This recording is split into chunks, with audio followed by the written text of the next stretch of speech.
Hello student, स्वागत है आपका बुद्ध ज्ञान एकेडमी में। आज के इस वीडियो में हम देखेंगे क्लास 10th फिजिक्स का फर्स्ट चैप्टर प्रकाश के परावर्तन में ही है।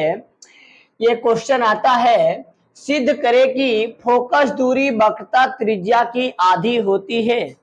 यानी कि फोकस दूरी F बराबर जो है R/2 ई जो है प्रूफ करना है। और ये बहुत ही इम्पोर्टेंट है बोर्ड एग्जाम के नजरिए से, क्योंकि बोर्ड एग्जाम में लॉन्ग टाइप क्वेश्चन में ये 6 नंबर का जो है पूछता है। अब बहुत बार पूछा है भी, या बराबर R/2 सिद्ध कीजिए, या तो इसी को जो है इस तरह से भी दे देता है R बराबर 2F। ये जो है 2 भाग से इधर गुना में आ जाएगा, यही चीज है R बराबर 2F। तो आगे बढ़ते हैं। ये प्रूफ जो है उत्तल दर्पण में भी कर सकते हैं और अवतल दर्पण से भी कर सकते हैं। तो अवतल दर्पण से करते हैं। यहाँ पे जो है एक अवतल दर्पण लेते हैं। सबसे पहले अवतल दर्पण लेते हैं। इस तरह से जो है अवतल दर्पण हो गया। और अवतल दर्पण में ही एक प्रधान अक्ष लेते हैं। यहाँ पे ध्रुव P हो जाएगा और यहाँ पे फोकस हो जाएगा और यहाँ पे जो है C हो जाएगा। आप जो है ये सब पढ़े होंगे क्लास 10th में ही। उसके बाद प्रधान अक्ष के समांतर ही एक प्रकाश की किरण लेंगे। ये मुख्य अक्ष है ना, मुख्य अक्ष के समांतर ही प्रकाश की किरण लेंगे, ऐसे मुख्य अक्ष के समांतर। और दर्पण से परावर्तन के बाद जो है कोई भी प्रकाश की किरण जो है मुख्य अक्ष के समांतर अगर लेते हैं तो दर्पण से परावर्तन के बाद जो है क्या होता है, फोकस से गुजर जाती है। फोकस से इस तरह से जो है फोकस से गुजर जाएगी। अब जो है आगे यहाँ पे परावर्तन के नियम लगाएंगे। तो सबसे पहले परावर्तन के नियम समझते हैं। किसी सतह पे मान के चलिए कोई भी परावर्तक सतह है और परावर्तक सतह पे जो है या दर्पण कह सकते हैं, समतल दर्पण। तो प्रकाश की किरण आती है जैसे ही, और प्रकाश की किरण आते के साथ जो है एक अभिलंब ले लेते हैं। अभिलंब के साथ जो है कोण बनाती है। तो जितना कोण बना करके ही प्रकाश की किरण आती है उतना ही कोण बना करके ही वापस चली जाती है, उतना ही कोण बना करके ही वापस चली जाती है। इसी को जो है परावर्तन के नियम कहते हैं। यानी कि किसी सतह पर जो है प्रकाश की किरण आती है और अभिलंब के साथ जितना कोण बनाती है उतना ही कोण बना करके वापस चली जाती है। तो परावर्तन के नियम जो है समझ गए होंगे। और ये जो है अभिलंब, अब अभिलंब है क्या, अभिलंब का पहचान क्या होता है। तो किसी सतह पर जो है 90 डिग्री का कोण बना करके अगर सीधी रेखा आती है तो यही जो है अभिलंब की तरह जो है कार्य करती है। अभिलंब का यही पहचान है। उसके बाद आइए आगे देखते हैं। अब 10th क्लास में ही पढ़े होंगे कि किसी भी वृत्त के केंद्र से अगर परिधि तक अगर रेखा खींच दें तो 90 डिग्री का कोण जो है बनाती है।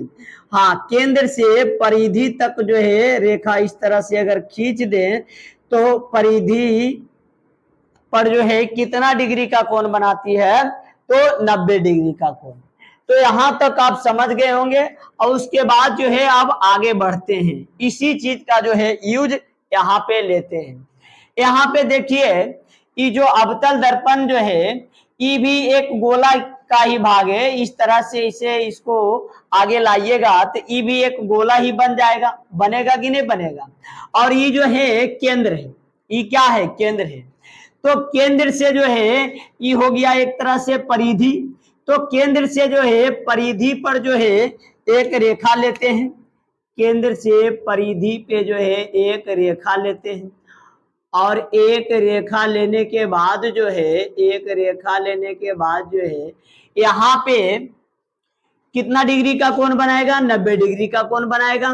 तो ये जो है क्या हो जाएगा, अभिलंब। ये क्या हो जाएगा, अभिलंब की तरह जो है कार्य करेगा ये जो रेखा लिए हैं। अब यहाँ पे देखिए परावर्तन के नियम लगेगा।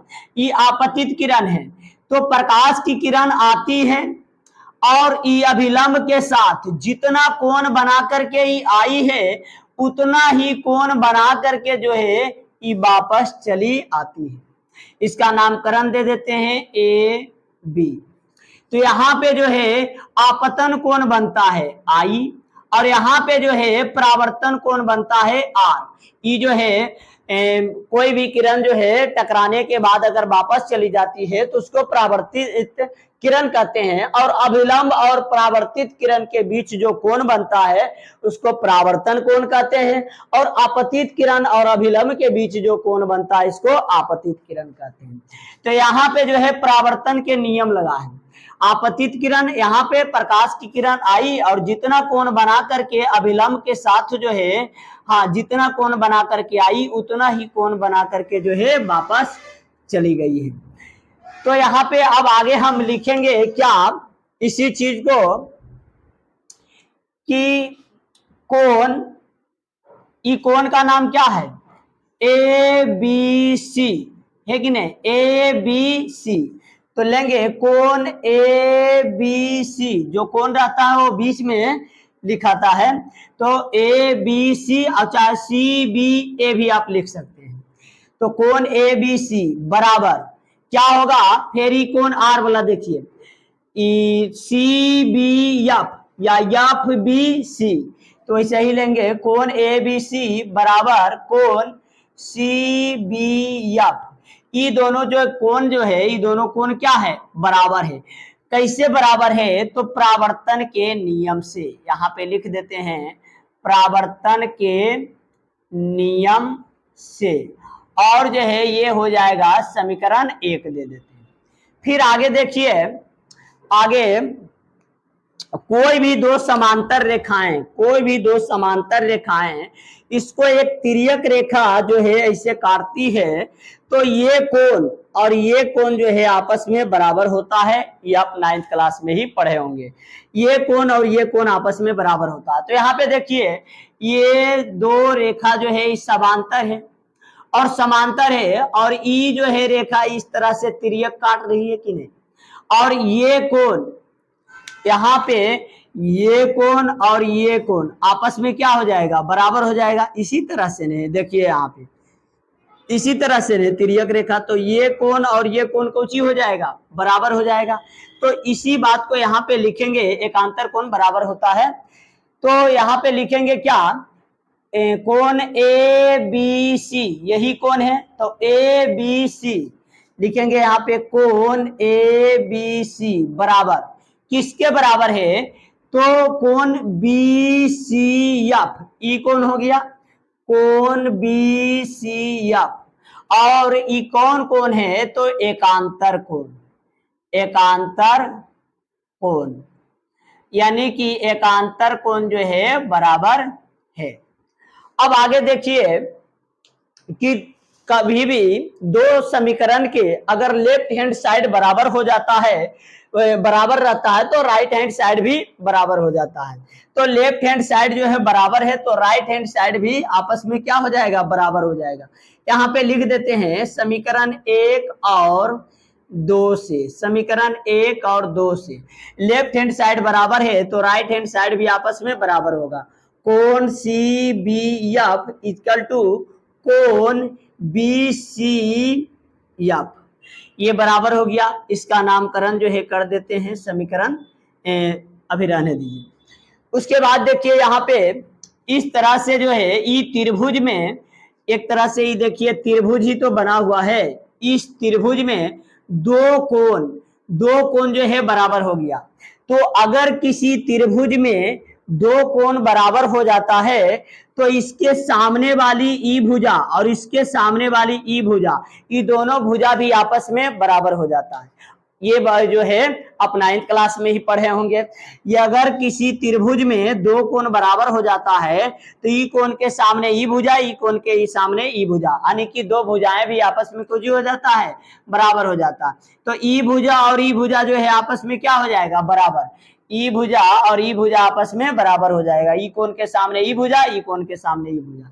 तो लिखेंगे सी एफ, सी एफ बराबर किसके है, तो बी एफ के, बी एफ के।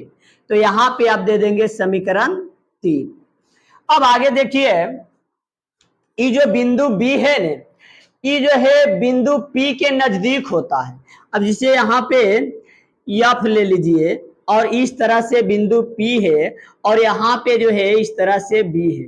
तो अभी तो लग रहा है कि ई रेखा का जो है लंबाई ज्यादा है, लेकिन ये बिंदु बी जो है ना बिंदु पी के ही नजदीक रहता है। वो डायग्राम अच्छा बनाने के लिए, फोटो अच्छा दिखे इसलिए दूर रखते हैं, लेकिन बिंदु बी जो है पी के ही नजदीक रहता है। तो अगर बिंदु बी को अगर पी के नजदीक ला देंगे तो फिर क्या होगा, ये दोनों का जो है दूरी जो है लगभग समान ही, दोनों का लंबाई लगभग क्या लग रहा, समान ही लग रहा। तो यहाँ पे लिखेंगे चूंकि बिंदु बी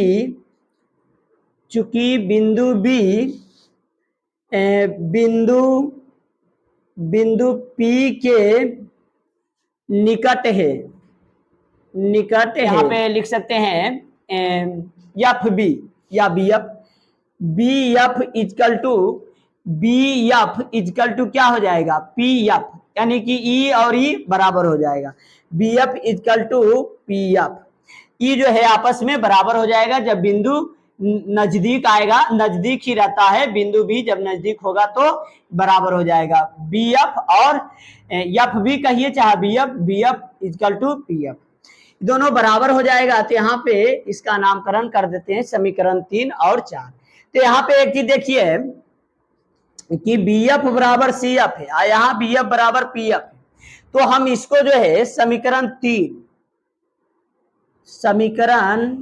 3 इक्वल टू समीकरण और 4 से, समीकरण 3 और 4 से क्या लिखेंगे, समीकरण 3 और 4 से, यहाँ पे 3 और 4 से जब बी एफ बराबर सी एफ है, बी एफ बराबर पी एफ है, तो ये दोनों आपस में क्या हो गया, बराबर हो गया।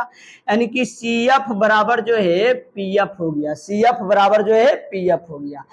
ये जो है समीकरण हम 5 कर देंगे। अब आगे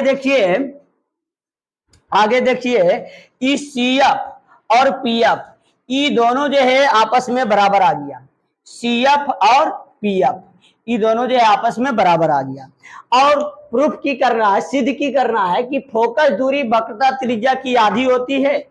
यानी कि वक्रता त्रिज्या किसको कहते हैं, तो ध्रुव P से वक्रता केंद्र तक की बीच की दूरी को जो है वक्रता त्रिज्या कहते हैं। यानी कि वक्रता त्रिज्या जो होगा वो P से C तक की दूरी को, यानी कि PC होता है वक्रता त्रिज्या।